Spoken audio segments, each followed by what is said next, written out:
We're here at the Wilder in Fort Lauderdale with our mixologist, and this is Tiko, and Tiko is going to tell us how to make the old-fashioned.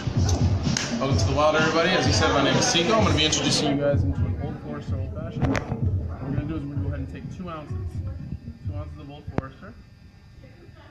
Alright, we're going to put that into our beaker. We're also going to have a demerara syrup. Now, demerara is a 60-40 mix between brown sugar and water. The reason we like to use a little bit of demerara syrup is so that we don't have the granules from the actual brown sugar cube inside of there. So that helps dissolve it a lot quicker. We're going to put a couple of dashes of Angostura bitters in there. And then we're just going to go ahead and stir it. This is a stirred cocktail, not a shaken cocktail. The reason we do this is so that the liquid can dissolve slower and you don't get those shards of ice in there. Now, we normally stir it for about 15 to 25 seconds. The reason we do that is to make sure that the liquid stays nice and cold. And we can serve it up, or we can serve it with a chilled cube. Now, we use 2x2 cubes inside of our rocks glasses, and then what we're going to do at the end, we're going to go ahead and express it with a nice, delicious, fresh orange cube.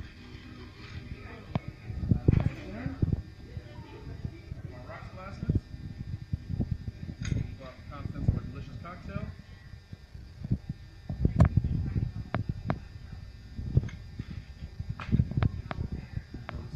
Pour fresh orange. Now, if you take a close look, you're going to see the expression of the orange, and you're going to see all the essence come out of there. What we want to do is we want to shake away all the light essence, let the heavy essence drop on there, so that when we first get that nice sip, you're going to get that bite of orange. We also put a little bit on the glass, so that way every time you're tasting it, every time your hands come to your face, you're also getting that essence of the drink. So it reminds you of that drink when the drink is gone. Twist up our orange peel.